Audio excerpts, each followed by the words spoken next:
entered the city, something on their heads lit up. One moment, please, you two. It appears this is your first time visiting Sumeru City. Oh, yeah, that's right. But how did you know that? Because there's currently no information on either of you in the Akasha. But no need to worry, that won't prevent you from entering the city. In fact, the Academia conveniently provides each traveler to Sumeru City with a device. Perhaps you two have heard of the Akasha before. It's our beloved Greater Lord Rukkhadevata's lasting legacy, a treasure trove of collected knowledge. After centuries of tireless research on the Akasha, the Academia created one of its most ingenious inventions, the Akasha Terminal. As long as you are within Sumeru's borders, you may use an Akasha terminal to connect directly to the Akasha and access any knowledge you need. I should mention that due to technical limitations, the operation of Akasha terminals will be much smoother and more effective in large cities such as Sumeru City and Port Ormos. Oh, so this is the thing that Tainari was telling us about. It sounds pretty amazing. You two are quite fortunate. Until recently, it was standard practice to only issue Akasha terminals to outlanders who spent an extended amount of time in Sumeru. However, this policy was recently changed, and now all travelers are issued one upon arrival. Here are your Akasha terminals. Please handle them with care. It kinda looks like a leaf. To activate it, simply hold it in your hand and say the following phrase to yourself. May the mighty God bless us with their voice of wisdom. Oh, says this little doodad lets you access knowledge. Maybe we can use it to find a way to meet Lesser Lord Kusanali. Let's give it a try. Ahem. May the mighty God bless us with their voice of wisdom.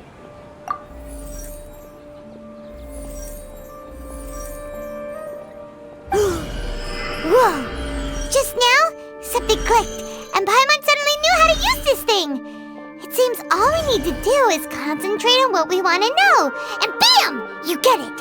Oh, that'll come in real handy. Exactly. That is the power of the Akasha. And with that, let me officially welcome you both to Sumeru City. May the wisdom of the Dendro Archon always be your guide. Okay, now that we're in, we can check the Akasha about Lesser Lord Kusanali. Let Paimon try. 500 years ago, the sages found a newly born deity from within some scorched ruins. The deity now resides in the sanctuary of Suristana. Seems pretty similar to what Kali was telling us. Okay, next, let's concentrate on asking how to meet her.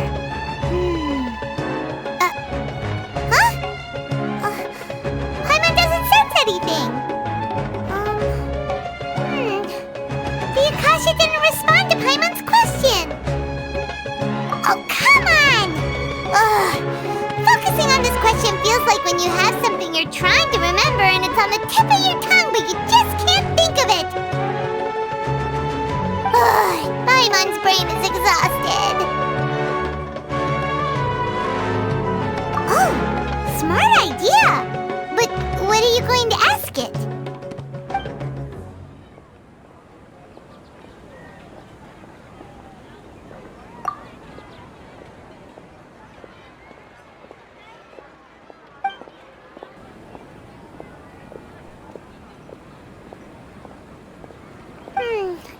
You too?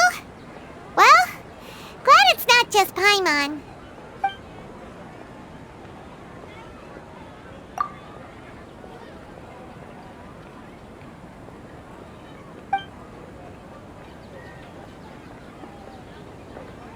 Uh-oh. Paimon's getting all teary-eyed all of a sudden. It feels like the people of Sumeru really miss their Archon.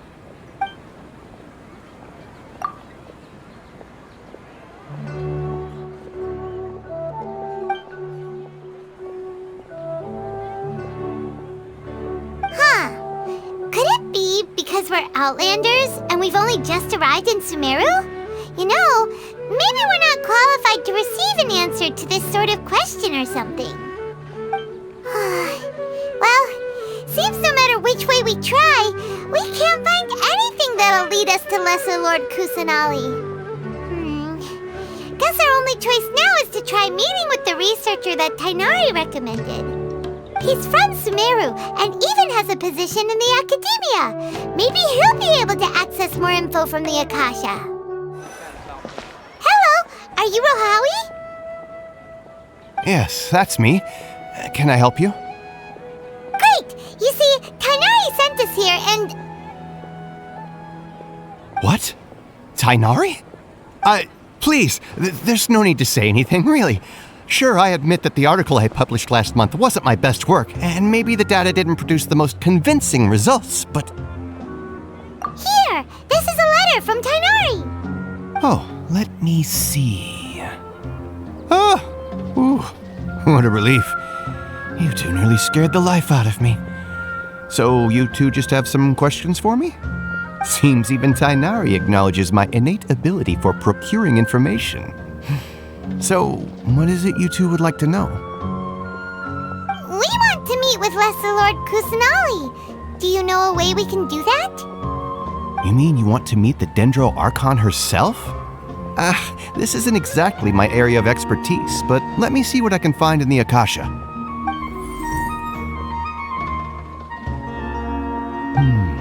Sorry, the Akasha didn't respond to my query. What? You too? But what about your abilities for getting information and all that? Paimon was sure you'd be able to access more info than we did. Well, as I said, this isn't my area of expertise. I am but a lowly researcher, so the Akasha doesn't see a need for me to know more about the Dendro Archon. All I know is that ever since Lesser Lord Kusanali returned to Sumeru, she's never left the sanctuary of Surasthana or made a public appearance. Huh. Didn't expect her to be such a mysterious figure. The Dendro Archon is somewhat of a recluse. Perhaps she just doesn't want to entertain visitors, which would explain the lack of information in the Akasha. But then what can we do? No need to worry just yet. I'm only hypothesizing here. You could certainly try asking around and see if anyone else has ideas. And besides, you two should consider the bright side of things. Not being able to see Lesser Lord Kusanali may not be a bad thing. In this world, there will always be information you cannot obtain from the Akasha and things you can never accomplish. Knowing when to yield is a form of wisdom. Take me, for example. It's a miracle if my brain cells can spit out one paper every 3 years. But Tainari? That guy can publish 3 papers in just a single year. Okay. Thanks for your advice. Don't mention it. If you two ever want information about things like who's been promoted within the Academia or relations between the 6 great sages, come find me. Hey, come on! This is a survival skill at the Academia. Paimon's expectations were pretty low, but this is so low it's like digging holes in the dirt. So what do we do now?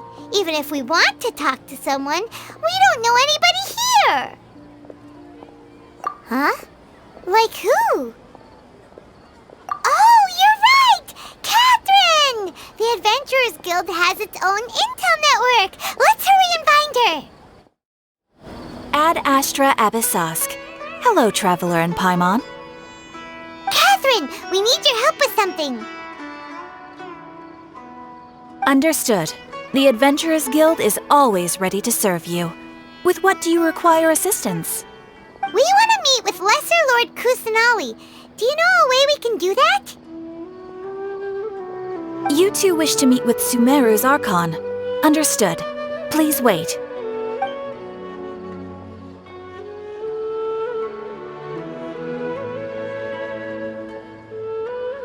I apologize, but I am unable to call up any relevant information in the Akasha. I'm also unable to locate any pertinent information in my personal memory. Another dead end. Well, if Catherine can't help us, then we really don't know anyone else to ask now. Please do not worry. I may know of someone who can help you two. In Sumeru, The Adventurers Guild does not serve as the vanguard of information. Rather, there are numerous active mercenary groups collectively known as the Eremites. They take on various contracts and work all across Sumeru, so they naturally accrue intelligence. An Eremite brigade called the Corps of 30 is in charge of Sumeru City's defenses.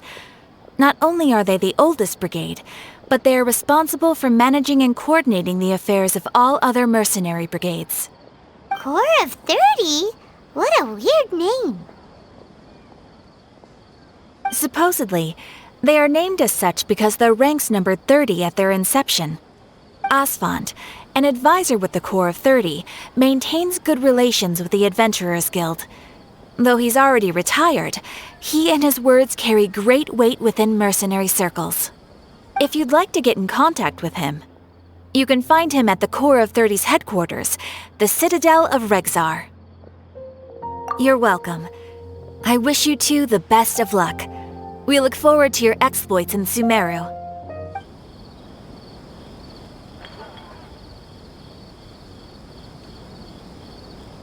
Welcome. The Adventurers Guild told me to expect you two. It's nice to meet you, Asfand. We'd like to ask you about something.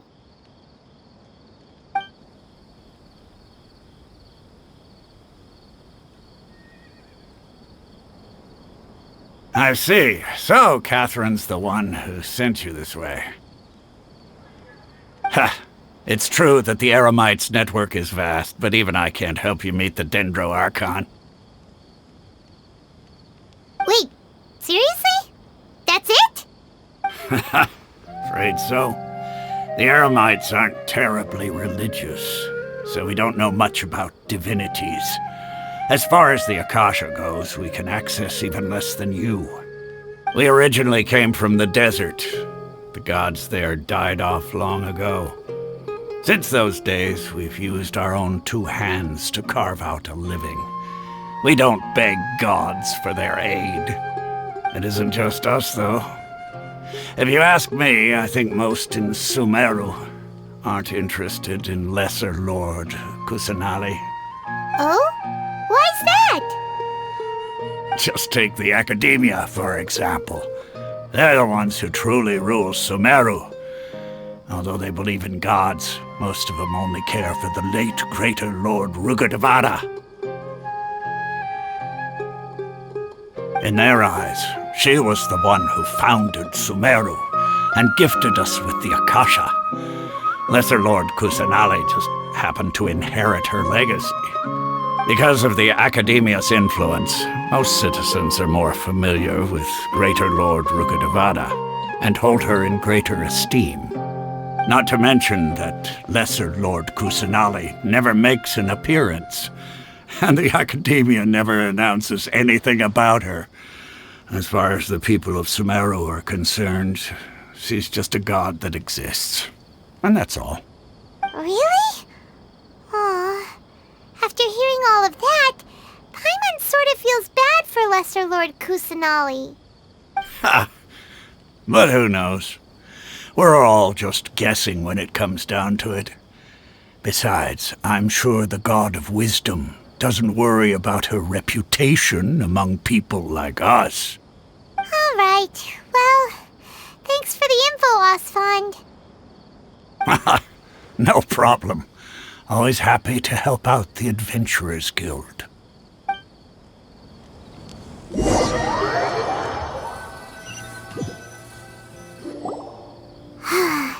Seems Asfand was right about most people's attitudes here. Not only are they not interested in the Dendro Archon, they even say stuff like, if the Akasha doesn't think I should know, then I don't need to know about it.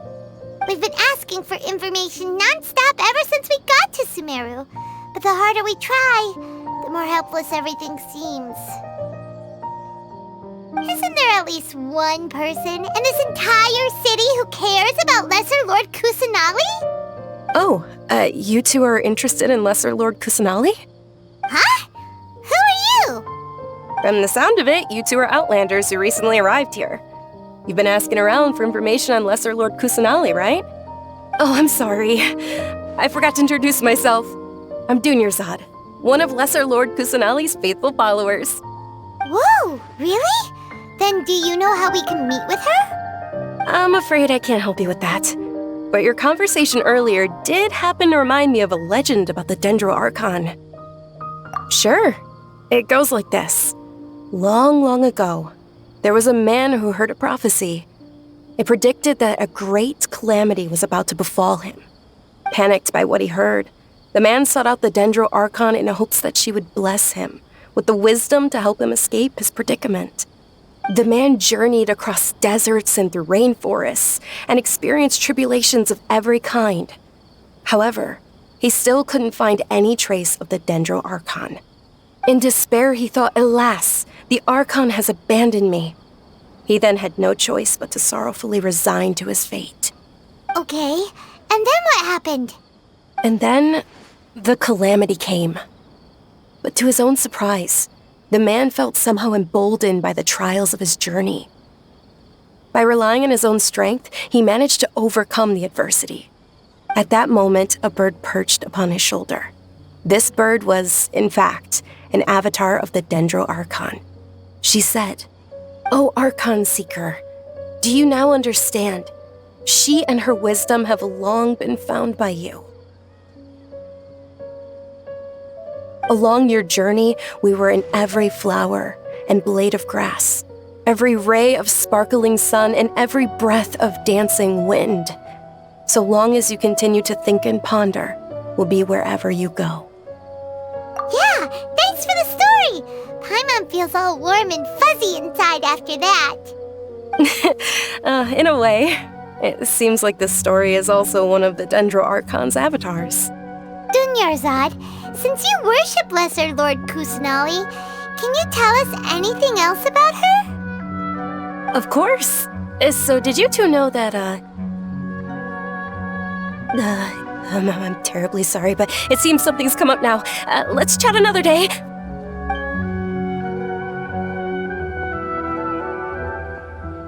Hey, wait! What the heck just happened?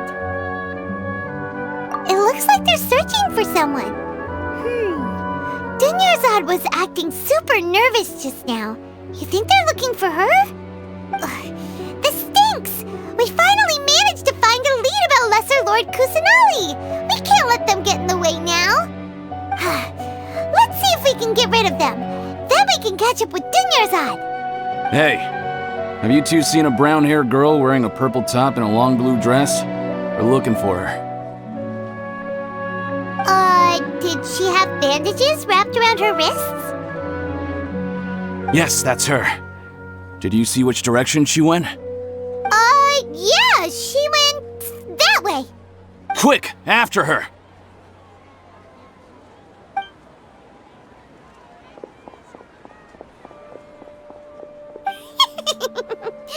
That should keep him busy for a while. Let's hurry and find Dunyarzad. There you are, Dunyarzad. We thought you might have been long gone by now. Oh, it's you two. Oh, you startled me there.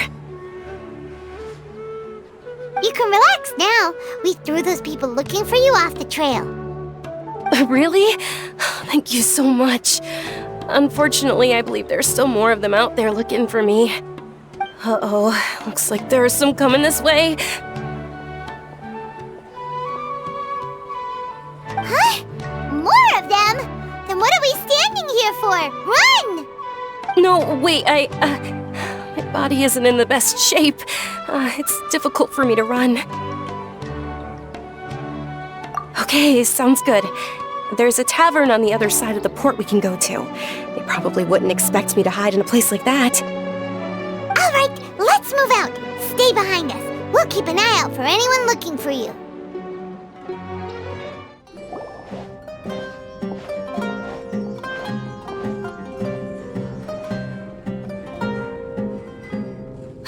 We made it. Oh, they shouldn't be able to find us now. Wait, stand down, Dia.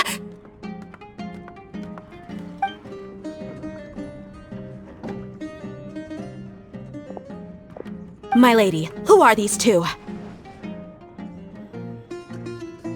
They're travelers that I met on the street just a moment ago. They happened to notice that you were all searching for me, so they helped me hide. I see. In that case, you two should scram. There's nothing here for you. Wait a sec! Who the heck are you? And why are you shooing us away? I'm Miss Dunyarzad's bodyguard, here to see that she returns home safe and sound. My lady, let's get going. You've been gone for so long that your parents are worrying themselves sick. And if I refuse to go with you? It'd be easier for the both of us if you cooperated. But if you insist on not going, then I'll have to carry you like a sack of potatoes. Hey! Dunyarzad already said she doesn't want to go back. Why are you still pushing her? Stay out of this. You don't understand the situation. Sorry, my lady. Even though I'm your bodyguard, your parents are my employers. I have to answer to them. How much? Wait, what? How much more do I have to pay you to become your employer? So you never listen to my parents ever again. Double? A triple? Give me some time and I'll get that much. My lady, this isn't about Mora. I don't know what you think of us Eremites, but let me say this. I like Mora, but I'll never go against my principles. That's why I'm here looking for you. Sure, it's an order from my employer, but my conscience was also telling me it's the right thing to do. And knowing your health, carelessly running around like this is gonna hurt ya. For the sake of those who love you, don't be stubborn. No, you're wrong. I'm aware of my limits and I know what I'm doing. Honestly, the only people being stubborn right now are my parents. And I know perfectly well that it makes no difference if I'm at home or not. They still won't accept reality. And every time I bring this up, they just change the subject. Dia, you've been living with us a long time already. This should be old news to you. Dia, I know it hasn't been easy for Mother and Father, and I'm grateful for everything they've done for me. But there's someone else in this world I'm also grateful to. Because she saved me. The love I have for her is the same I have for my parents. This is my life and my last chance. So I want to do something meaningful.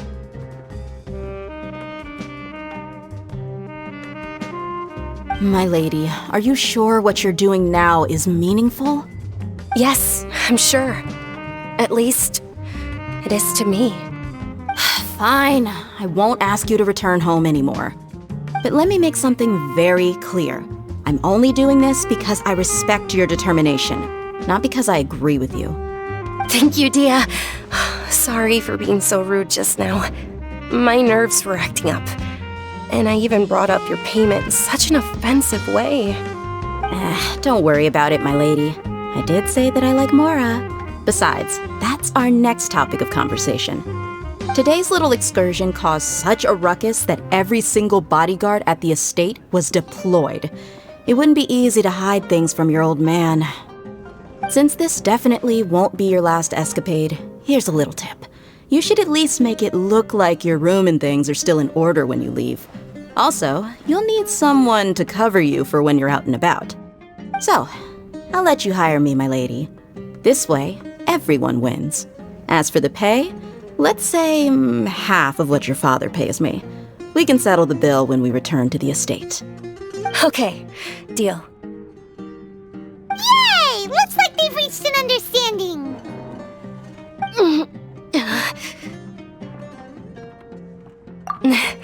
I'm fine, really. I just feel a little tired now that things have calmed down. My lady, stop trying to look tough. We're already in a tavern, so let's rest up and grab some grub. I'm sorry for worrying you two. If you don't mind, I'd like for you to join us. Sure! After you rest up, we want to hear more about Lesser Lord Kusanali.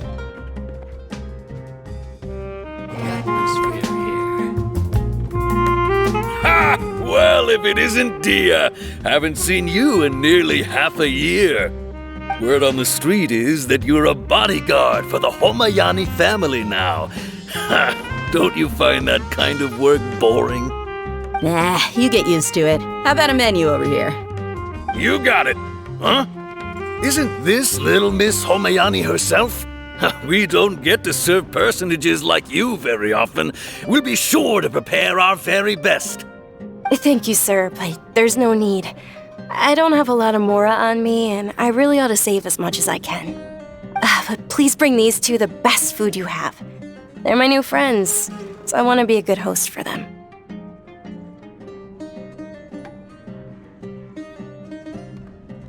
Yeah, we're already super grateful for everything you told us about Lesser Lord Kusanali. How about our coconut charcoal cakes? They're our signature snack, and they run cheap. Look, other customers over there are eating some now. They look kind of burnt and dry. Paimon will pass. Hey, come on! Paimon has personal preferences too, you know. Dunyarzad, we asked a lot of people when we first arrived, and almost nobody was interested in Lesser Lord Kusanali. So, what made you want to follow her? Well, remember when you asked me if I knew how to meet the Dendro Archon? Even though I don't know how, I think I've actually seen her before. Huh? Really? Yes, it was when I was a child. At the time, my illness had kept me bedridden for the better part of a year. I was stuck inside and couldn't make any friends, and my parents did their best to find treatments for me. But even then, the Akasha didn't have any helpful information. My younger self no longer had any hopes or dreams. One flare-up was so bad that I was in a semi-conscious state for several days. Then one night, I woke up alone in my room. I was terrified. My body was paralyzed. Even if I cried, there was no sound. At that moment, an ethereal voice spoke in my mind. Dunyarzad, don't be scared. You don't have to cry. Dunyarzad, don't be scared. You don't have to cry. Who are you? How do you know my name? How do I explain this? You might not be able to understand, but actually, I know everything about you. Really? Of course. I know that you're scared of thunder, that you hate taking medicine every morning, and that you love counting the petals on your mom's skirt. Wow, you really do know everything. Dunyarzad, is there anything you want? Want? Not really. I can't go anywhere or do anything. Huh? But aren't you a child? All children have wishes. Tell me what you want, and maybe I can make it happen. And can you make my illness go away? Oh.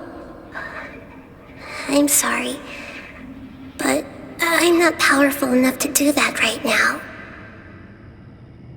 Then, can you be my friend?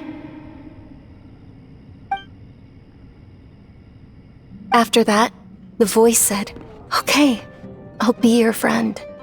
Although my body was suffering during those days, that voice encouraged me and told me many wondrous things. Beyond my window was the flourishing Sumeru city. Beyond the city was a lush rainforest. And beyond that was the wall of Samiel, deserts, and all of Tevat. Once I finally made it through that bout of illness, I couldn't hear that voice anymore. I told my mother about it, but she said that I must have been dreaming. But I know that that voice wasn't a figment of my imagination. Before that, I had never heard of Tevat. Yes, for sure. If it weren't for that voice, I would have never grown curious about the outside world, nor would I have learned how to read and enjoy so many books. That voice sparked a desire for wisdom. It had to have been the Dendro Archon. I've been hoping for a chance to repay her kindness. In fact, I was running around today to help prepare the Sub-Zerus festival for her.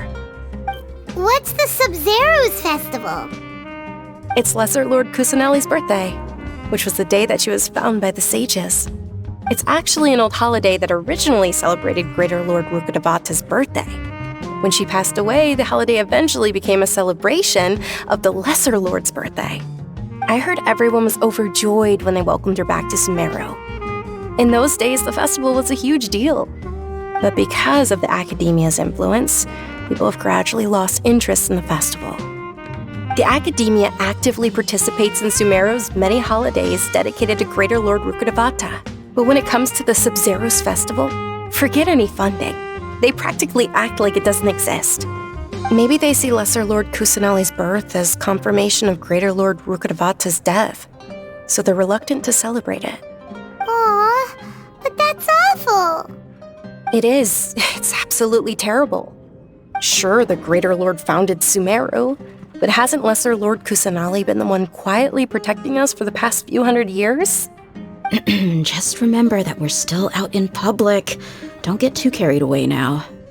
I know that people over by the Grand Bazaar still hold the Sub-Zero's festival to this day, but I hadn't met any of them before, so I was never able to contribute. But recently, I made a friend there who also follows Lesser Lord Kusanali. I gave her my savings because I want her to throw a wonderful festival this year. That's the least I could do for Lesser Lord Kusanali. Hold on, my lady. Does this friend happen to be Nilu, the one who sends flowers to the estate? Yes, that's her. I saw her leaving the other day with a nervous look on her face. It seemed like she was hiding something in her arms. Did you give her something? Yes. Initially, I didn't have much Mora prepared, so I had Nilu sell one of my skirts. I've agreed with Nilu to meet up at the Grand Bazaar today and see how things are coming along. Dia, would you accompany me? Sure. That's quite the trip, though. I'll carry you. No, that would be too much, even for you.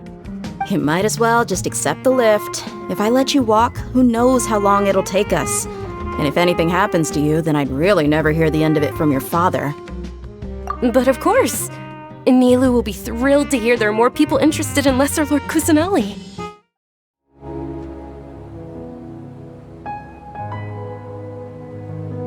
I've got great food and great drinks that everyone can enjoy. Sorry I'm late, Nilu.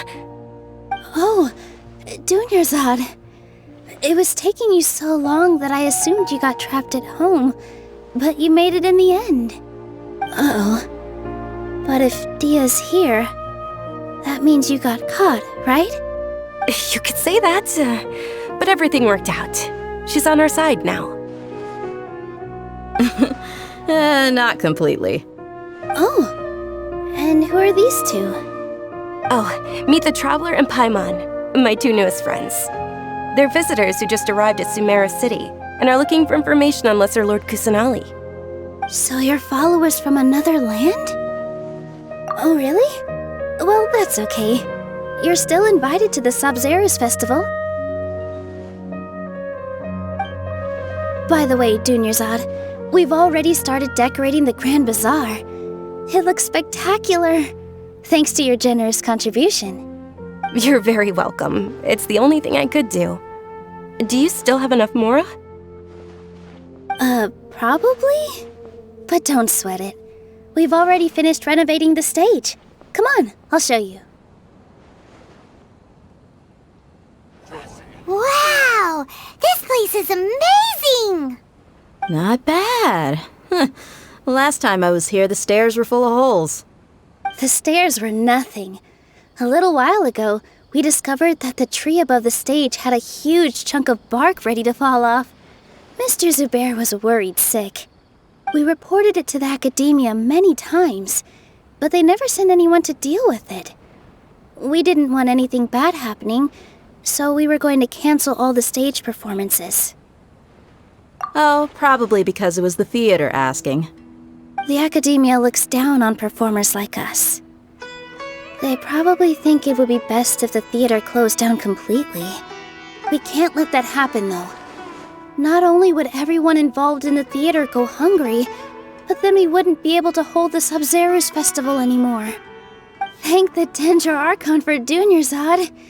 With the Mora she gave us, we hired someone to patch up the tree, and we also gave the stage a much-needed makeover. The stage is going to be even prettier when it's festival time. I can't wait for you to see it. And I can't wait to see you on the stage. You've been practicing so long already. It's almost time for your dream to become reality. It's our dream. I'll do my best for the two of us. Nilu, what are you gonna be doing at the festival? She'll be dancing the dance of Sub-Zeros, the most important performance at the Sub-Zeros festival. Dunyarzad, have you told him the origin of this holiday? I only told them about the Greater Lord and Lesser Lord so far. Okay, then I'll tell you two about how this holiday came to be. According to legend, the Sub-Zeros festival was originally the Goddess of Flowers' birthday celebration for the Greater Lord. A long, long time ago, on one of Greater Lord Rukkhadevata's birthdays, her friends threw her a celebratory banquet. Some of the gods got drunk. One started playing music, and the Greater Lord started singing, so the Goddess of Flowers began to dance. As she danced upon the grass, countless beautiful parisaras began to bloom wherever she stepped. Those brilliant purple flowers became her dazzling stage. All the gods clamored, "Oh, if only time could stop at this very moment." Huh? Really? Oh, you probably mean because all the gods in this story are no longer alive. Although they aren't around anymore, they're preserved in our tradition of dance. This outfit I'm wearing is apparently based on how the Goddess of Flowers looked. Though we're just tiny people compared to the divine, we still have to do our best to make sure that the birthday girl feels loved on her special day. Nilu, you of all people will definitely be able to convey our well wishes to the Dendro Archon. I also noticed that you went the extra mile and scattered parisaras around the stage. They symbolize the Goddess of Flowers, after all. It's just a shame that all the real parisaras went extinct after her death. Yeah. The Greater Lord brought forth parisaras in memory of the Goddess of Flowers, but she ultimately could never truly replicate that beautiful purple. Thinking about the Goddess of Flowers dance makes me wish I could have seen it. If my stage were anything like that, I'd be thrilled if I had just 2 real parisaras on the stage. So, Traveler and Paimon, what do you think? Interested in the Sub-Zeros festival? Will you two be coming? All of Lesser Lord Kusanali's followers will be there for her birthday. It'll be a good opportunity for you to learn more about her. Ooh, Paimon thinks that's a great idea! Hey, come on! There's nothing wrong with enjoying a festival. Besides, it's Lesser Lord Kusanali's birthday. She'll be happy to have more people who are celebrating it. So how about we all attend the Sub-Zeros festival together? Dunyarzad, let me show you which stage decorations we've picked out so far. Traveler and Paimon, if that doesn't sound interesting to you, then feel free to explore the area. Everyone at the Grand Bazaar loves Lesser Lord Kusanali, and we're all looking forward to the Sub-Zeros festival. In that case, we'll take a look around.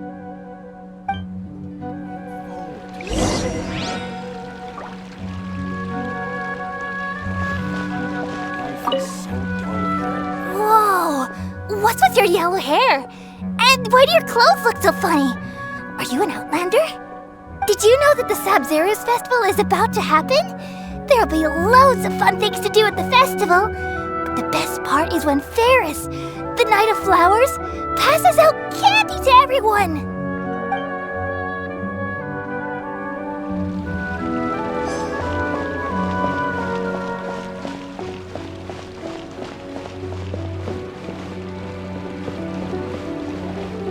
Nilu, your outfit looks amazing. There's also something different about you from when we first met up. I thought I'd add a little extra pizzazz to my dress for the festival. See? Wow, did you sew all that yourself? Uh-huh. Sewing is a fundamental skill for everyone in the theater company because we make all our own costumes. Did you know that Mr. Zubair not only can make costumes, but props too? I've noticed that you can't keep your eyes off that crown over there.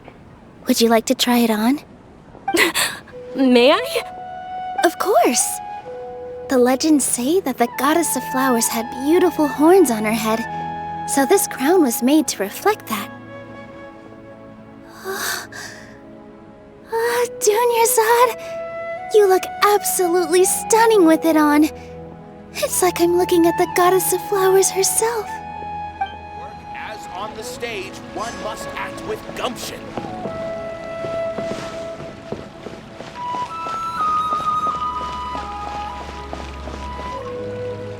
Things are really shaping up, and there's a buzz around the festival this year. We're expecting people from all over to come by this year and buy things during the festivities. Don't be fooled into thinking that Sumeru City has the best of everything. Some festival snacks are only offered here in the Grand Bazaar. And when it comes to musicians, dancers, or singers, the Grand Bazaar's got the best of the best. Sure, those folks at the Academia might not like it, but what's a festival without song and dance?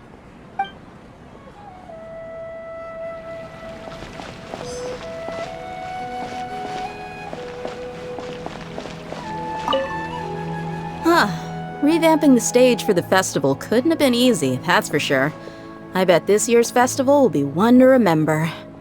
I don't know much about the Grand Bazaar, but I do know that the residents here have a penchant for song and dance.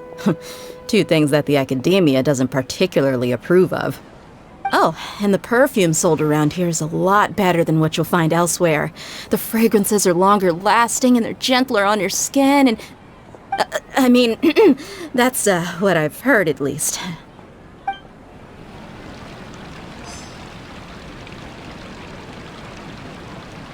I wonder if the treasures I discovered in my youth might have been left by greater. Ah, dancing at the Sumeru's festival. You know, I also danced when I was younger. As a child, I even asked my grandmother why we performed the dance for the Lesser Lord when it was originally done to honor the Greater Lord. My grandmother said that Greater Lord Rukkhadevata is a beloved deity and honored by all, and Lesser Lord Kusanali is too. If the goddess of flowers ever knew Lesser Lord Kusanali, then she would certainly have wished to be her friend and hold celebrations for her too. The Sumeru's festival has been losing its appeal over the years. That is, until a wealthy benefactor stepped in this year and brought the festival back to life. I heard she forked out a lot of mora to make it all happen.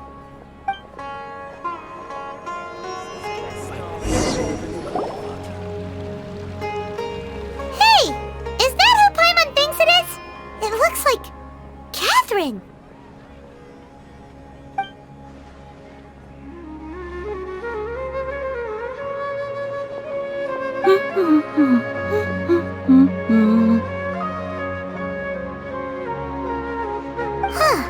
Come to think of it, Paimon's only ever seen her behind the counter at the Adventurers Guild.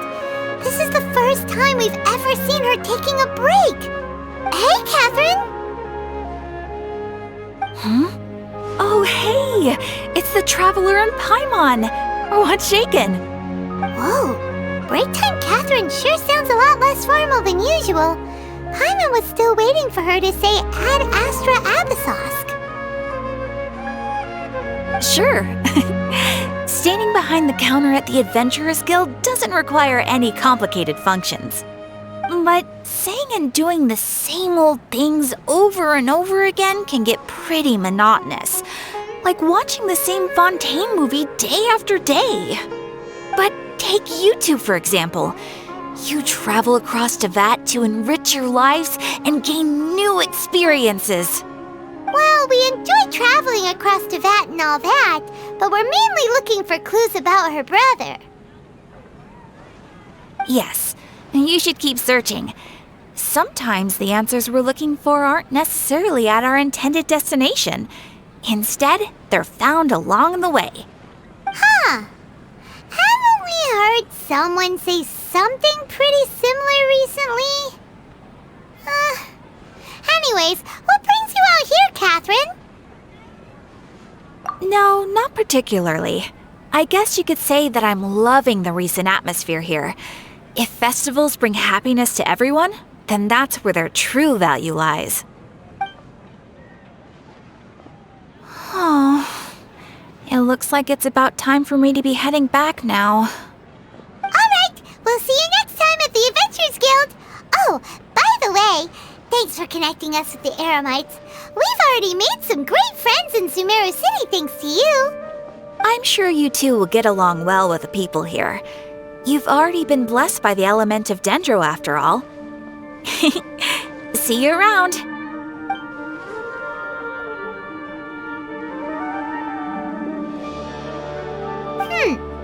There's something really different about Catherine today. Hey, traveler. Paimon. Oh, hey, Dia. What's going on? I've got something to tell ya. My lady knows you're looking for ways to meet Lesser Lord Kusanali, and she's been trying to come up with a way to help you. Well, I have an idea that might help. Are you serious? We'd love that! It might not necessarily pan out, so don't get your hopes up too much. I'll need to take you two somewhere and ask someone some questions. My lady is feeling a little worn out at the moment. Nilu's found a place for her to rest. After I take my lady home, let's meet in front of the Citadel of Regzar. Sounds like a plan!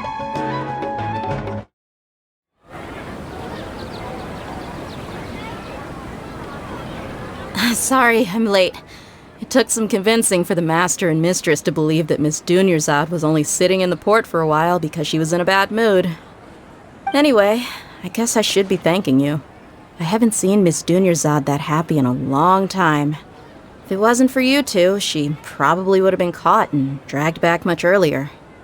You sure sound a whole lot nicer than when we first met, Dia. Who would have thought you had such a soft spot for Dunyarzad?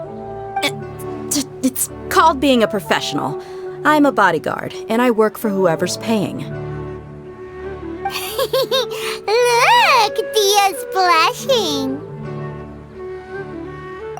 Listen, you two. I don't expect to be working for Miss Dunyarzad very long, but I hope to finish things on a positive note if possible. Let's cut the chit-chat and head into the Citadel. We'll see if the person I know has a way for you two to meet with the Lesser Lord.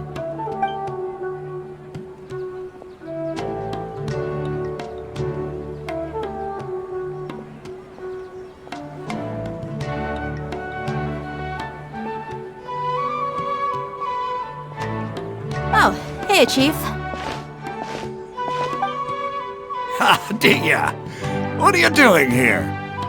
And well, didn't expect to see you three together. I take it you all know each other already? Mm-hmm. We met this morning after the Adventurers Guild pointed us to Osfon for more info. No kidding. Huh. So, where's Ruksha? I thought I'd help these two out by asking about the theft. Anything you can tell him? Rukshaw's gone over to the Academia. The Grand Sage recently ordered Sumeru City to begin bolstering its defenses, so people from all over have been called back to the city. Since you've already mentioned the theft, I suppose I might as well tell him what we know. Appreciate it, Chief. Theft? Sorry, what the heck are you guys talking about? Just recently, the Academia lost something, and there's a chance the item is connected with the Dendro Archon. This case might just somehow help you in meeting her. I suppose that's one way to look at it. But if you ask me, the case is more about the Academia than anything else. Let me fill you in. The Academia recently sent a convoy to pick up an important package from Aru village. Word got out, and the convoy was robbed on its way back. The Grand Sage took the whole matter very seriously. Not only did he dispatch the Matra, but also enlisted our help in the search for leads. All we know so far is that whatever was stolen is currently in Port Ormos. You two have heard of Port Ormos, haven't you? It's the largest commercial port in all of Sumeru. You can travel there by leaving Sumeru City and heading south along the river. The Academia's grip isn't long enough to reach all the way to Port Ormos, so the city's a little more laid back, meaning the population's also a mixed bag. You never know who you'll meet there. Apparently what was lost has a great deal to do with the Akasha, knowledge, and even the gods. I'm afraid I don't have any other details for you, though. If you're interested, maybe you could head to Port Ormos and ask around yourselves. If you want my advice, try introducing yourselves as students of the Academia once you're there. Are you serious, Chief? All the Academia students are in Sumeru City, you know. Why should they pretend to be students in Port Ormos? If you're also interested, just go there and see what happens. Count me out. I've got plenty of work to do here for the Homayani family. And take it from me, if you two really do decide to visit Port Ormos, you'd best watch your backs. Let's just say that the Eremites there aren't nearly as friendly as those here in Sumeru City. There are even some extremists who go around shouting slogans like, "Retake Sumeru for the Scarlet King." Word is that more and more are joining their movement. They're becoming a real headache for Chief and the others. You bet they are. The Scarlet King's been dead for thousands of years. Now they start spreading rumors of his return. Ridiculous. Not everyone's like you, Chief. Even the desert natives who abandoned their homes in the wilderness still wish to have a god of their own. Well, Traveler, that's about all the information we have for you. Thanks, Dia! And you too, Osfond! Since we've gathered all we could for the moment in Sumeru City, let's head to Port Ormos and see what we can find next. Miss Dunyarzad is looking forward to seeing you both at the Sub-Zerus Festival, so be sure to get yourselves back here in time for that. Good.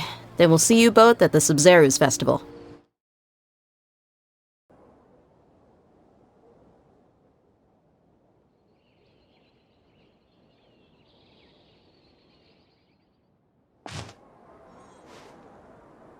Come and have a good look yourself. Traditional spices of the highest quality, made with pride and experience. You've got a deal. I can't thank you enough for always looking after my business. Believe me, I'm not making this up. Several Eremite mercenary groups are nearly in open conflict, but does the core of 30 care? And that's not all. Did you know that... Wow! Talk about hurly-burly! This place is busy! Guess that's only to be expected for the largest port in Sumeru. Maybe it's because of what Dia told us earlier, but Paimon can't seem to shake the feeling that there's also danger lurking in these crowds. Ooh. Let's get our bearings so we can start looking for leads. We know that whatever the Academia lost is related to the gods. But other than that, we don't have much else to go on. Osfond told us to try posing as Academia students while asking around. Paimon checked the Akasha on the way here, and the Academia doesn't seem to have any research facilities in Port Ormos. Paimon doesn't get it.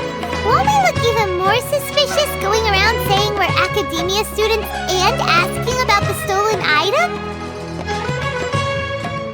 Well, given all the people that come through here every day, if there's any information to be found, Paimon bets we could find it in the market. Let's ask around and see what we come up with. Welcome. Welcome. How can I help you two? Hi there. We would like to ask you a question. Do students from the Academia ever come to Port Ormos? Of course. Especially around this time of year. Students from Sumeru City that are about to graduate often come to Port Ormos to cut loose a little. Many people often talk about how hard it is to get accepted into the Academia, let alone graduate. But those who finish their studies and go on to become full-time researchers at the Academia have it even harder. Sure, we may not be Sumeru City, but Port Ormos offers beautiful scenery and a stress-free environment. Some even say it's good luck to come to Port Ormos, so students and researchers come flocking here when things get to be too much at the academia. Ah, you see over there? Those are students from the academia. They've been looking worried and miserable ever since they got here a few days ago. If you ask me, the life of a merchant is better. So long as the Akasha teaches us what we need, then life is good. Those students seem to be discussing something. Let's see if we can listen in. It's no good. I've tried asking around, but I haven't been able to learn anything useful. Not to mention that a bunch of scary-looking Eremite mercenaries have been posted along the streets now. There's been a lot of fighting between the different Eremite factions in Port Ormos. If we choose to move on our own, then it would be wise to steer clear of them. Especially the group that's constantly shouting some stuff about the Scarlet King and some resurrection. I've even heard that the Citadel of Regzar is starting to get fed up with them. What was that group called again? Ein something or other? They're called Ein El Akhmar. Today, I heard that the thing we're after might be in their possession at the moment. Wait, come again? Don't you see? Many of the Eremites in Port Ormos deal with trading this kind of thing. They're usually pretty wary of outsiders, but not so with students of the academia. It's because the kind of goods that students are looking for aren't the kind of goods that Eremites are after. As long as they know you're a student, then deals can be made. I've heard that Ein al-Hakmar likes to set up shop at the Jafar Tavern. Supposedly, if you're willing to part with 500,000 mora, they'll give you info on anything. Wait, did you say 500,000? If information alone costs that much, then how could we ever afford to buy what we're looking for? I guess we might as well give up on trying to graduate this way. I wouldn't worry too much. Our field of research is very niche. Who else could possibly be after that kind of shady knowledge? I bet it's practically worthless to anyone aside from us. Well, I guess that makes sense. Then the only thing left for us now is to find a way in. Why don't we all just pool our money together and pay for the information? Whoa! Did you hear that? A niche field of research and shady knowledge? It all sounds pretty suspicious to Paimon. Is knowledge something people just buy and sell like that? So, what's our plan? Wait, didn't you hear what they just said? Buying information is going to cost us 500,000 mora! Have you lost your mind?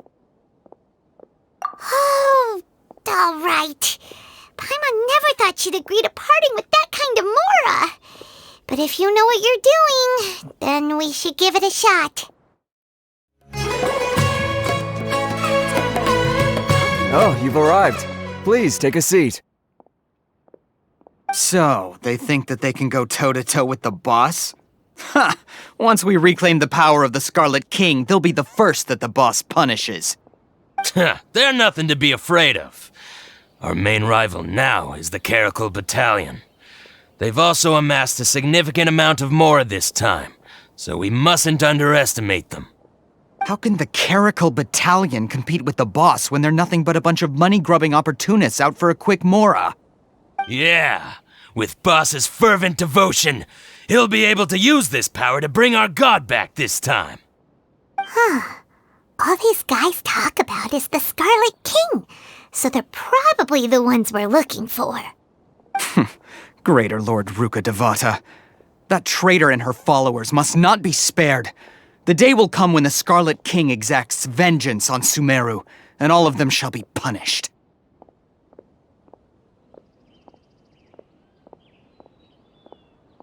Yeah, Paimon was wondering what they meant too. We should ask about that if we get the chance later. Huh? Who are you? What do you want? A student? What's a student from Sumeru City doing in Port Ormos? Ah, well, if it's info you want, you've come to the right place. The question is, can you afford it? Paimon can't stand to see so much more go. But there's no other choice right now. Here, this is the merchant's address. Whatever you're looking for, you'll find it there.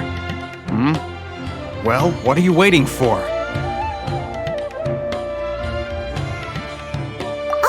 That's right! We heard you mention the Scarlet King just now. We're actually interested to know more because we're, archaeology students! Fine. Since you've already handed over the Mora, I guess I can throw in a little extra info.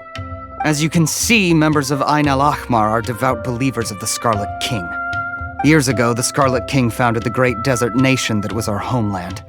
It was an advanced civilization, far beyond anything you'll see in present-day Sumeru. The Scarlet King was the rightful god of wisdom, but he was betrayed by a companion he trusted. She even stripped him of his title, God of Wisdom. So, you mean the traitor was... Greater Lord Ruka Devata, yes.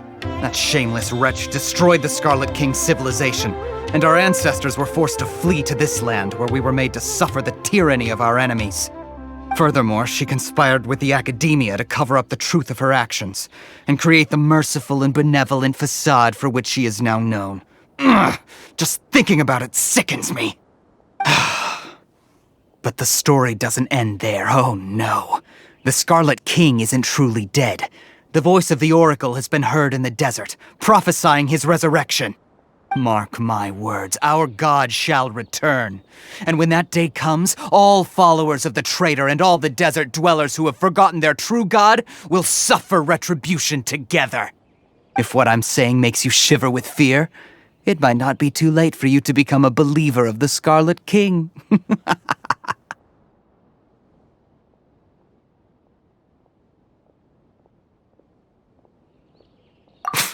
I don't have anything to say to you Academia people about that. I think this conversation has reached its end. Not just yet. This man is a fraud. Huh? You again? Deranged Academia lunatic. Yes, it's me again. I already warned you that if you weren't willing to sit and discuss things with me, I'd take measures to make things uncomfortable for you. Listen to me. That address he gave you is fake. Or at least, you won't find a merchant waiting for you there. This group has been boasting all around that they can provide information on a certain item as a means of luring people into their territory. Once you show up, they keep up the act until they have hard evidence that you want to purchase said item. Then they use that to squeeze you for all the more you're worth. Hey! Shut it all, Hatham! What are you playing at, trying to ruin our business like this, hmm? I told you the other day. I wish to discuss my terms with your boss. Ha! The boss made it perfectly clear that he won't negotiate with you. Yes, and in no uncertain terms. But that was then. It does not preclude him from changing his mind in the future. I'm warning you. Don't push us, or this could get ugly. We don't usually get rough with people from the Academia because it just complicates things. For a lunatic like you, though, we might just have to make an exception. If you're suggesting that we escalate this from a verbal exchange to a physical one, I accept. After all, even the Archons used war to negotiate the ownership of Teyvat. If, on the other hand, we can't agree on any means of negotiation at all, then I'm afraid my next course of action will sting a little more than the mere falling through of a few business deals. I will jeopardize the Eremite's reputation, which I know you value above all else. I am quite confident that if I began to take such action, your boss would willingly approach me himself. However, I fear that by then, some things will have happened that cannot be undone. Also, a word of advice. I suggest you tell your boss exactly what happened here today. Otherwise, he might blame you for not telling him in the future. What did you say? Consider this. Have I ever failed to follow through on my word in the past? This guy is really out of his mind. Okay then. If you really have a death wish, let's meet a week from today. The pier in front of the Pharos Lighthouse, 4 o'clock in the afternoon, sharp.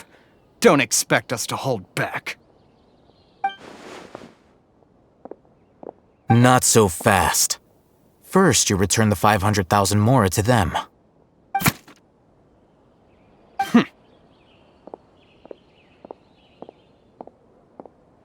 Please, I beg you, don't provoke them. We can't afford any trouble with this crowd. They haven't even paid for their food yet. Ah, Mr. Iman. There appears to be fewer staff in the restaurant recently. This wouldn't happen to be because they're all busy spreading the word to the students, would it? Well... Someone who chooses to do business with a group like that really can't afford to get so flustered the instant someone confronts them about it. Consider the meal compensation for our silence. I'd say you're getting an excellent deal. Whoa, did you see that? He not only got us our Mora back, but sent the Amorites running too! Plus, he seems to know a lot about what's going on around here. Let's catch up with him and ask some questions! Wait up! It's Al-Haytham, right? What do you want? No need for thanks. My goal was to get to them, and you two gave me just the opportunity I needed. We're even. Oh, I advise you to keep your distance from them. Since they weren't able to make off with your Mora in the end, they might harass you again in the future. All right. Goodbye. Hold your horses! We still have something to ask you about!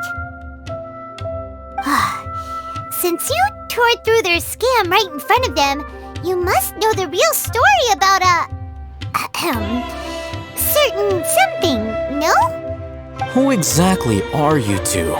And why are you inquiring about that? A student. Right.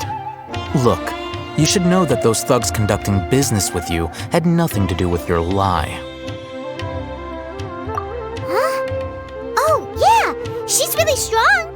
Weren't you saying something about a physical exchange? We can help with that. She doesn't even have a vision.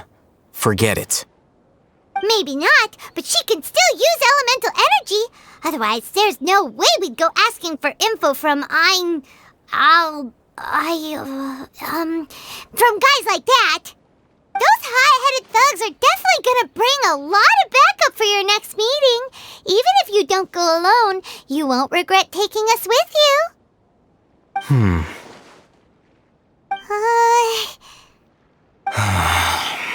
All right, I accept. Got a pen and paper?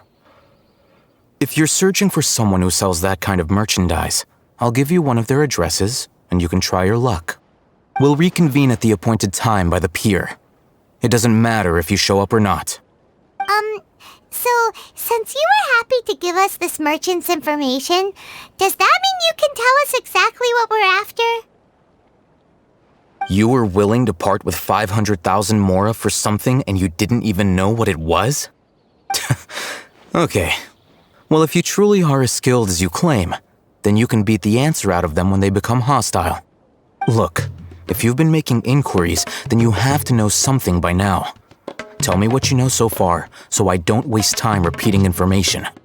We know it's connected to the academia somehow, and that not only do the Eremites deal in it, but some students want to get a hold of it too. What else? You know almost everything there is to know, but you're unable to compile this information because you've never seen the object before.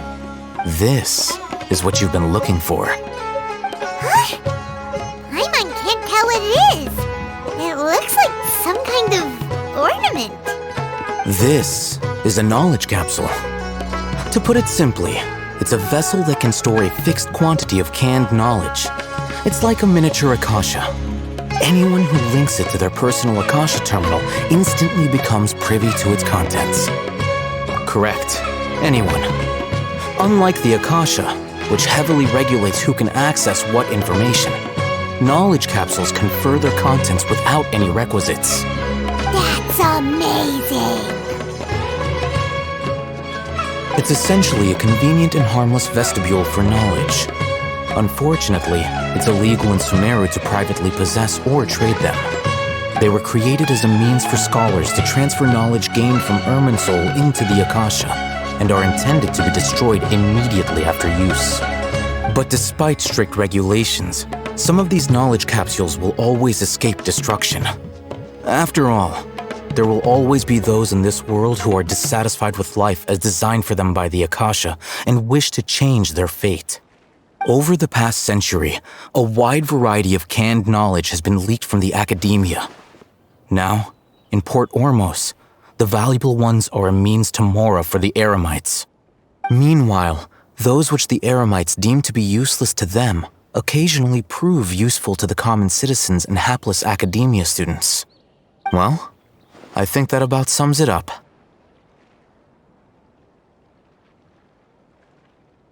Oh, so that's your true objective. With our current arrangement, I don't believe I can offer an answer. You're still resolved. Fine. Let's talk somewhere with fewer people. Let's continue our conversation here. If you wish to learn more about the knowledge capsule that the Academia lost, then you must help me with something. I need you to find someone named Dory, a traveling merchant. Unlike the peddlers who hawk inferior knowledge capsules, she often has quality goods in stock. Some say that as long as there is profit to be made, there is nothing she won't dare to sell. She's guarded against people from the Academia because most of her wares don't comply with Academia regulations. I think she blacklisted me. I met with her informant, but it soon became clear that they had no intention of letting me get any further. Become one of Dory's customers and earn her trust. This is my condition for further collaboration. Why do you want us to meet with her? Until you complete this task, you don't have question privileges. Fine. So how do we go about doing this? You two are outlanders who haven't been here for long, so Dory should view you as safe clients. I'll give you the informant's address and their contact password. Beyond the password, though, I have no way of knowing what other tricks she might have up her sleeve. You'll have to improvise. This is kind of nerve-wracking. The true challenge begins after you meet her. She has a keen nose for mora and a shrewd eye for wares, and she only likes customers who she deems to have good taste. I'll prepare some funds for you. Buy her highest quality wares and earn her approval. But we only just saw a knowledge capsule for the first time. We don't know how to tell which ones are good and which ones are bad. Is that something we can learn quickly? That's true. Have you two heard of elemental sight? Oh, that's a surprise. Guess I'll have to hold you in higher regard. Anyway, that ability should resolve your issue.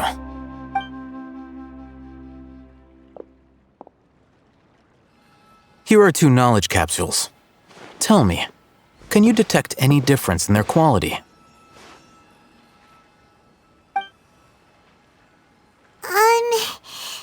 They look the same to Paimon. Try inspecting them with elemental sight. How'd it go? Did you see anything? Rumor has it that higher quality knowledge capsules generally appear brighter when viewed through elemental sight. That's because knowledge originates from Irminsul, the root of Dendro power itself.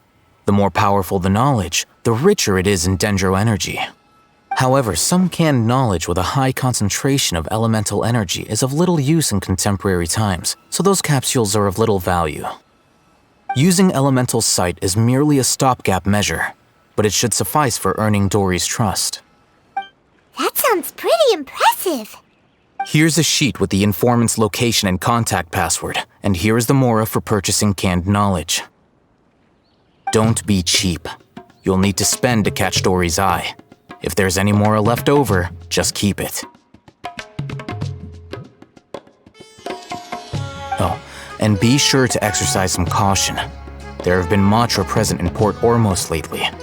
Your efforts will be for naught if they catch you. Matra?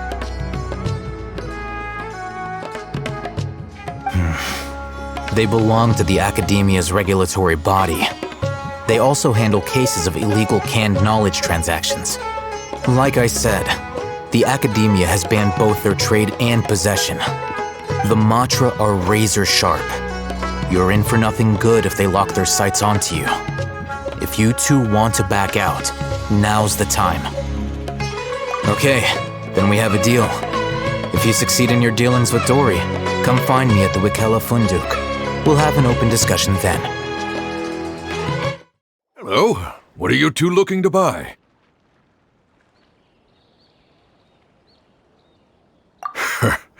What a unique palate. We have unripe hara fruits, but we usually keep them in the back. I'll have someone escort you. Following the paper got us past the first round. Ronak, these two want to buy unripe hara fruits. Show them to the warehouse. Got it. You two, please follow me. You two have a fascinating fashion sense. We haven't seen a customer wearing a Sumeru rose for quite some time. Hold on. Let me think. Sumeru rose means common merch. No, look again. We're obviously wearing morning flowers. Ah, my mistake. I do apologize. Whew. That pop quiz sure was scary. The warehouse is up ahead. Please follow me.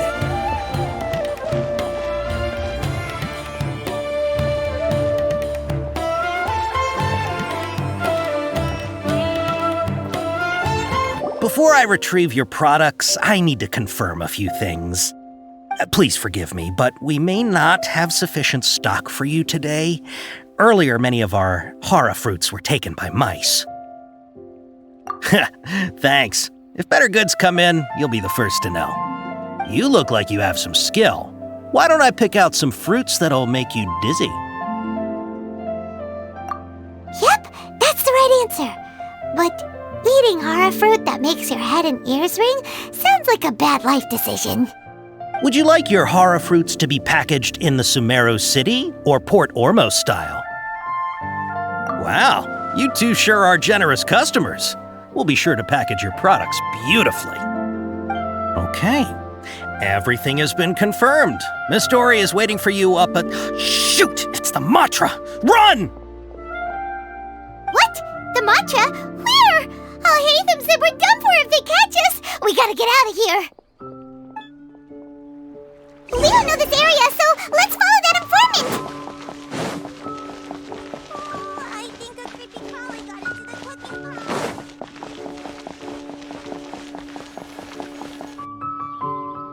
He ran that way!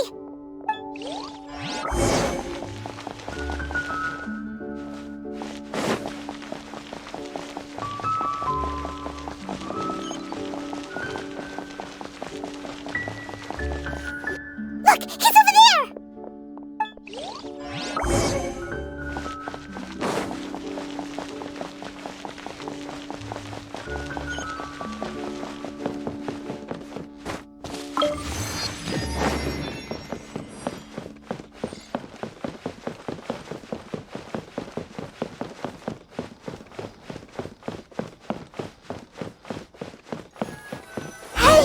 If you're hiding from the Rishbaland tiger, come this way! Another password! Huh? Oh, that voice came from behind the building on the right! Here, over here. You can stop running now.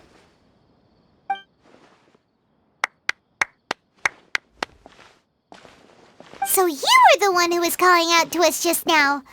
But, are we definitely gonna be safe here? These two good customers wish to buy some hara fruit, Miss Dory. And if there's nothing else, I'll just excuse myself. Oh, very good. Thank you. Huh? Wait, you're Dory? I'm sure thought you'd look a whole lot scarier. Hey, what are you trying to say, Princess Pea-Brain? I can be scary enough when I need to be, believe you me. If you don't watch what you say, then you can forget about doing any business. But it seems you two have actually done pretty well so far. Not only did you manage to find the informant, your reactions were also pretty sharp. You don't really look like criminals or anything, but I bet my Mora that you've been involved in some shady dealings, haven't you? Paimon's not sure if that's supposed to be a compliment, but we'll take it. I can't risk doing business with people who start huffing and puffing after just a few paces, no matter how much Mora they might have. Not only will they get caught by the Matra, but they'll also get us into trouble. As decent folks trying to run an honest business, we don't need any of that. Wouldn't you agree? So that's why I prefer to have customers like you. It's your first time here, but don't worry, I won't ask too many questions. Even if you wish to buy enough knowledge capsules to decorate your house with, please knock yourself out. As long as you have lots of round, shiny Mora, then we're all good.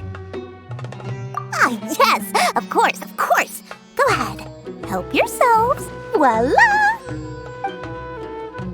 Wow, she has a trove of canned knowledge. Whew. She'd probably be in serious trouble if the Matra caught her with all this. What kind of products do you seek, my dear customers? Don't worry, I'm not interested in your reasons for buying. I can, however, offer some suggestions. Take this one, for example. An analysis of the sociological ideology and dialectics of the Hilichurls. Only 3 people in all of Teyvat have ever studied it, making it extremely rare. It's on sale now for 350,000 Mora. Yeesh! Who would want to be an expert in that topic? Or how about the architectural styles and construction methods of Teyvat in the early Archon War period? With this one, you can become an expert in historic architecture preservation and find an excellent, well-paying job in nearly any nation. Ooh, now this sounds like it could be useful. 2 million Mora, and it's yours. No discounts. Whoa! That's a lot of Mora! Of course, you are free to pick whatever your heart's desire. The contents and price of each knowledge capsule are indicated in small text on the body of each one, down at the bottom. Alright, let's try the method that Alhaitham mentioned.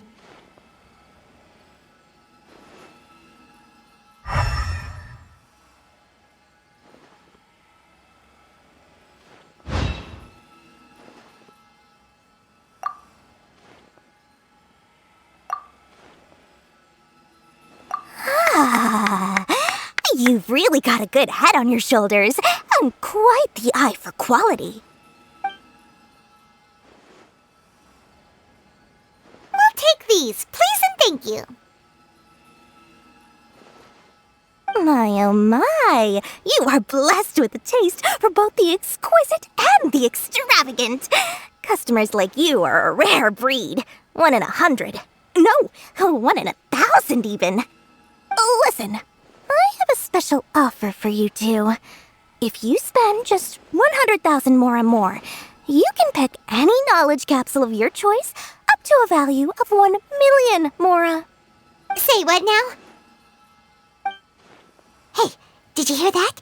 Spend another 100K and we get a capsule worth a whole million! But all the canned knowledge we just bought is easily worth 500,000 Mora. If we spend just a little more, we can get something worth 1 million Mora. Isn't that a fantastic deal? Think about it. We've gone to all this trouble to get this canned knowledge. And so far, everything we bought belongs to Alhaitham. Aren't you even the least bit curious about how this whole canned knowledge thing works? We're talking instant knowledge here. Don't you want to try it yourself?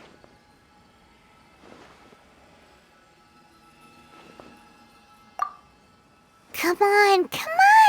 We still have around 100,000 of Alhaitham's Mora left, so let's put it to good use by finding something useful for you. Ahem, you've got a deal, Dory. We'd like to spend an extra 100,000 Mora. Excellent. Then please, select from this fine collection of canned knowledge over here. Hold on a second. Paimon thought we could choose whatever we wanted. Why can't we choose the ones from over there? Oh, but my dear customer, the knowledge capsules over here are worth 1 million Mora each. I'm sure discerning customers like yourselves will be able to find something to your liking. Please, take your time. Oh, Paimon has a bad feeling about this. Let's use Elemental Sight again to check these. Huh? Why? Hey, we're getting a capsule worth 1,000,000 Mora here. Don't be such a party pooper. Well, anyway, the Mora's already been spent, so let's at least try to find something useful. Let Paimon take a look here. An introduction to traditional Sumeru brewing techniques, the art of growing spices, an overview of ancient runes. Oh, how about this one? Sword Fighting Techniques 8. Not sure we'd ever find volumes 1 through 7, but at least this knowledge should be useful, right? Let's go with this one.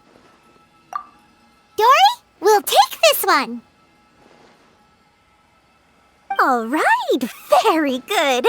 I'm expecting some new goods in the next couple days, so be sure to check back again soon. Whether it's canned knowledge or anything else you need, bring your Mora to Dory and doors will open. Our dealings with Dory went smoothly enough. Let's head to Wakala Funduk and meet up with Alhaitham. Hopefully now he'll finally tell us about what the Academia lost. Mora, Mora, shiny Mora. Please, come back anytime you need something. You two made it. And from the looks on your faces, you were successful. Whoa, there's so many people from the Academia here. Why would you pick this place as our meetup spot? Well, Wakela Funduk is under the Academia's control, so naturally the Academia has people working here. I came to Port Ormos under the pretense of conducting official business. You're a pretty daring guy. Relax. No one here is interested in anything we say, and the Matcha won't come here. Okay now, tell me how your encounter with Dory went. Okay, we did what you asked. So, can you tell us about the knowledge capsule that the Academia lost now? Before that, I have to ask, why are you two so intent on tracking it down? You don't have to answer, of course.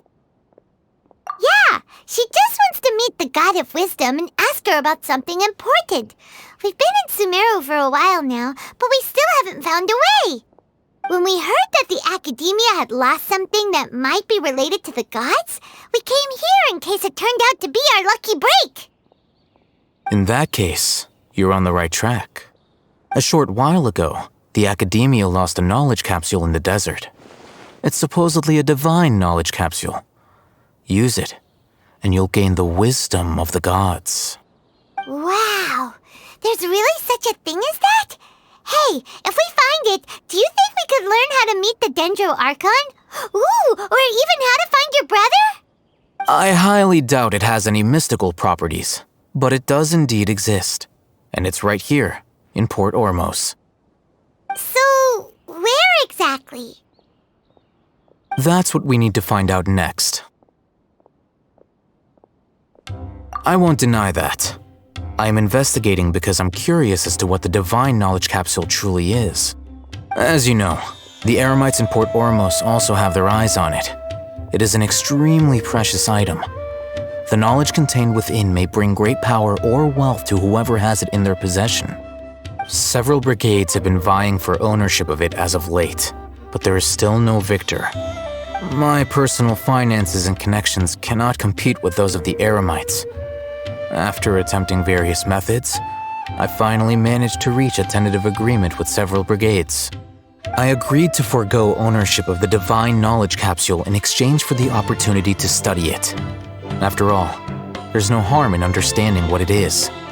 However, there are those who are less amenable to negotiation, such as those from Ain al-Ahmar. They adamantly believe that the divine knowledge capsule contains the Scarlet King's power, and that he will return to this world when they obtain it. They refuse to let anyone from the Academia tarnish their deity's soul. So you kept hounding them because they refused to cooperate with you? Yes. Ain al-Ahmar isn't exactly wealthy, but its members are determined to get that capsule by any means necessary. To that end, they've resorted to many methods more foul than fair in order to amass sufficient funds. So, I've been sabotaging their business to force them into negotiating with me. The Divine Knowledge Capsule should be up for a secret auction within the next few days. Each brigade will place their own bid, and the prize will be covertly given to the winner. To ensure the capsule's security and to evade the Mantra's notice, the winning brigade will not publicly disclose their victory. Unless I know whose hands the Divine Knowledge Capsule ends up in, my agreements with them will fall through. Dory is the most reliable source of information, but that avenue was previously closed to me. With you on board now, the situation is different. In other words, you wanted us to befriend Dory so you could find out where the Divine Knowledge Capsule is. Yes, you can say that. But this arrangement harms none of us. The day after tomorrow, go back to Dory and try to purchase information on the Divine Knowledge Capsule's whereabouts. If she has no information, wait 2 days and approach her again. If I get the opportunity to study the Divine Knowledge Capsule, I will relay my findings to you. Will that suffice as compensation? Okay, then we'll meet up in 2 days.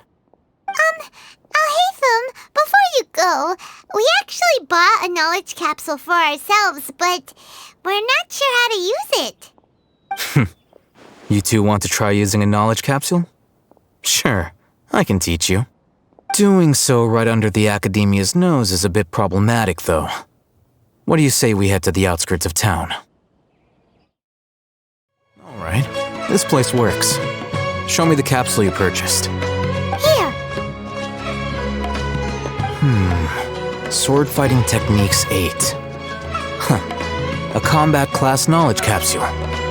This class is something of a rare find these days, since most have been taken by the Eremites to augment their battle capabilities. Really? Ah, yeah, what a great buy! If you want to determine the efficacy of this capsule, I can evaluate your combat ability. However, effects will likely be minimal if you already possess a high amount of strength. We can conduct a controlled experiment where you fight 2 battles, one before using this knowledge capsule and one after. While you fight, we can use an Akasha terminal to monitor your various physical parameters. There may be variances in your physical strength between the 2 tests, as well as a disparity in your opponent's abilities. But don't worry, I'll run statistical analyses afterward to mitigate any confounding effects. Wow! Alhaitham! You must have been one of those guys at the Academia who got top grades on everything. Paimon's curious about something, though.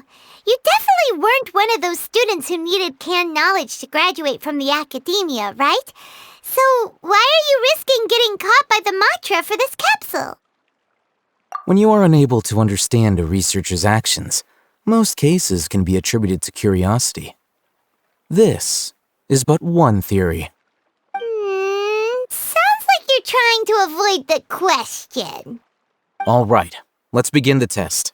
Just fight as you normally do. All right, I'll link your Akasha terminal to record data. The next step is to use this knowledge capsule. Hold it in your hand. I'll help you establish a connection with it so you can activate its power.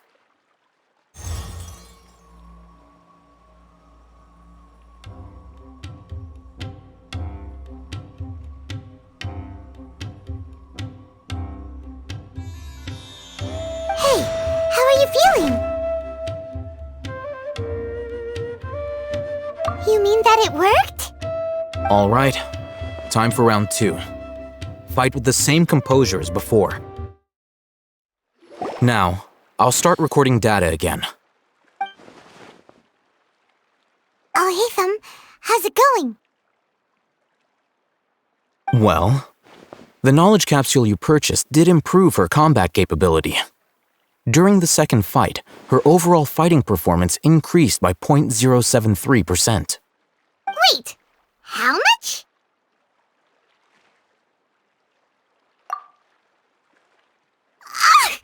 Dory's such a jerk! She totally scammed us! 1 million mora? This thing isn't worth a tenth of that amount! Of course, this could be because she is so powerful that the capsule's contents were unable to produce a substantial increase. At the very least, this test allowed me to gain more insight into you two. Our deal seems increasingly worth my investment. I'm heading back to Ikela Funduk. I await your response in 2 days' time. This is Mora for when you ask Dory for information. Pay her as much as she requests. Here, over here! Oh, welcome back, my loyal patrons. What can I do for you this time? You name it. Canned knowledge, supplies, or anything else you need. I'll find a way to get it. Where there's a waterfall of Mora, there's a way. Can you really get us anything we want? Anything at all? Aha! So it appears that canned knowledge alone is no longer sufficient for your opulent appetite. Then please oblige me. Tell me what you have in mind. Oh!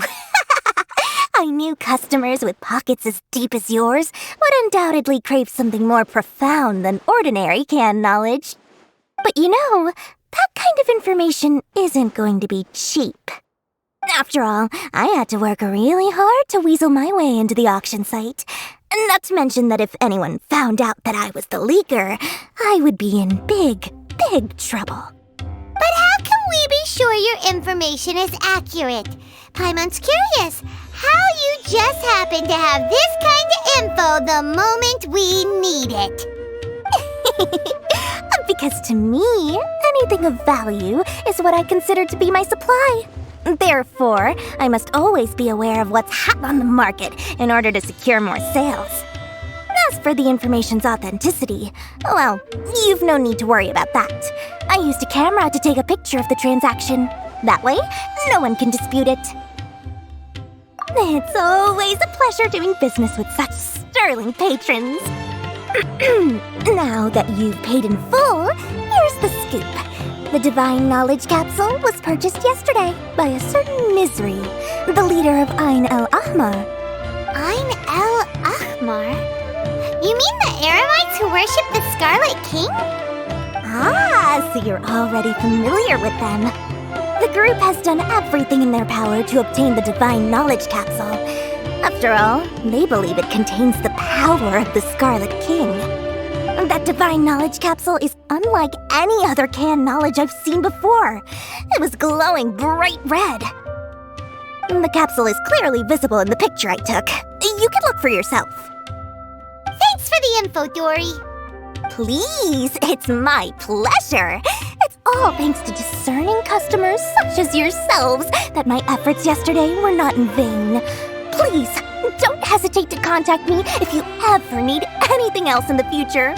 Mora for Dory opens doors. Well, we figured out where the Divine Knowledge Capsule is. It turns out it ended up in the hands of Ain el-Ahmar. Let's head back and talk to Al-Haytham. Remember to bring a token of our friendship the next time we meet, okay? I like to think it's built on a firm foundation of solid, shining Mora. Al-Haytham! We got the info you wanted! Really? All right. Let's hear it. Dory even gave us evidence to verify the intel. Have a look. Huh, look at that. Clear as day. It must have taken some guts just to infiltrate the scene of the Eremites' transaction. But then to get close enough to take a picture like this. Bold move, Dory. Very bold move. All right. The person in this picture is indeed Misery, the leader of Ain el-Ahmar. And the glowing red capsule he's holding appears to be the Divine Knowledge Capsule. In which case, if we play our cards right, when we confront them next week, we should be able to force them to show their hand. At first, Paimon didn't get why you were provoking these Ain el-Ahmar guys. But now, it sort of makes sense. Everything's playing right into your hands. After we defeat them, we can finally have a serious talk with their boss and get them to lend us the Divine Knowledge Capsule. Thank you for your time and efforts. Take a few days off while I make some preparations. Let's meet up again on the afternoon of the arranged date, 3 o'clock sharp. See you then.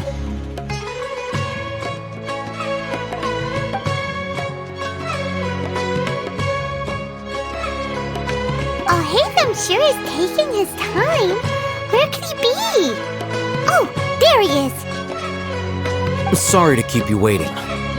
Let's head to the pier in front of Pharos Lighthouse. Yep, let's go. Haytham. I knew you were crazy, but I didn't know you were crazy enough to actually show up. It was I who demanded that these negotiations take place. I was more worried that you might go back on your promise. But to your credit, it appears that you're sticking to your word. This is turning into quite an occasion. I also brought some backup. I assume you don't mind. Backup? Aren't you the brat from the restaurant the other day? You've come to support this lunatic because he helped you out? Fine, your funeral. I'm not going to mince my words. Once we're done with you, you'll be nothing more than fish food. Get 'em, boys!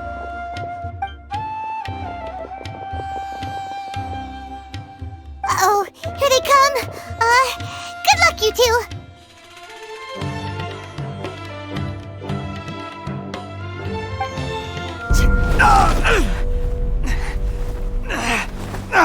Academia scum!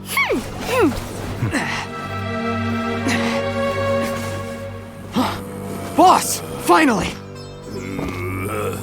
Did you use it? Great! Now we can...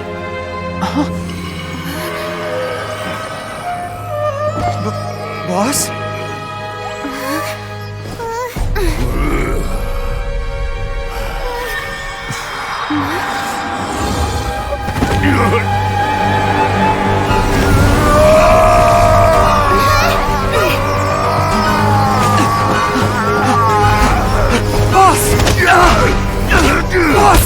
What's wrong? What happened to him? We have to cut his Akasha connection, now.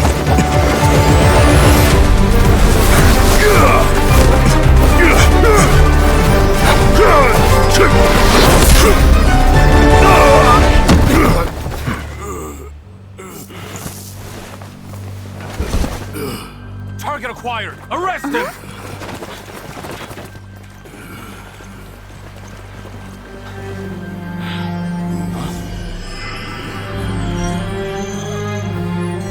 Do not impede our work. Is that understood, Al-Haytham? Of course. I was only trying to help. Take him away!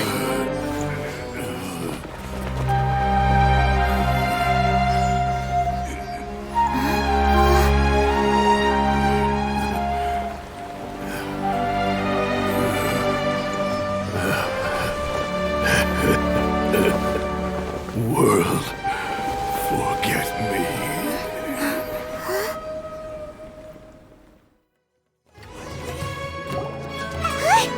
What in Tibet just happened? It's like that big guy suddenly lost his mind. It looks like he used the Divine Knowledge Capsule. You mean the Divine Knowledge Capsule did that to him? Oh, yeah. You mean how some researchers go insane after getting knowledge from Irminsul? I've heard of numerous incidents of researchers in Satyavada life going insane. The state that man is now in suggests that this is a similar situation. This Divine Knowledge Capsule does appear to be linked to the gods, but beyond that, it doesn't seem anything like the rumors suggest. Possessing it doesn't grant you divine wisdom or power. Did you hear what he said? World, forget me. What could that possibly mean?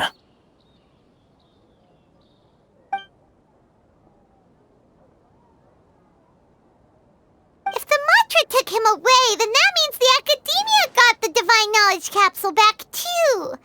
What a shame. We were so close. Still, Paimon didn't expect the Divine Knowledge Capsule would be so dangerous. Imagine if we tried to open it. Oh, who knows what would have happened to us? As things stand, there is no reason for me to remain in Port Ormos. I believe our collaboration has also reached its end. Oh, we were so busy trying to find the Divine Knowledge Capsule that Paimon forgot to ask you something. Since you're a member of the Academia, do you have any idea how we could go about meeting Lesser Lord Kusanali? Truthfully, I don't. Lesser Lord Kusanali appears to exist outside of Sumeru's entire administration. Most of the time, you wouldn't know she exists at all. Moreover, since the Academia possesses the Akasha, a symbol of our deity's wisdom, scholars have no reason to desire to make contact with the deity herself anyway. Everything about Lesser Lord Kusanali is such a mystery! I'm heading back to the Academia. How about you two? It's almost the day of the Sub-Zero's festival. Maybe we should head back too. We've been rushed off our feet over the past few days, so maybe a little rest and relaxation will do us good. Then we'll part ways here, Alhaitham, until we meet again.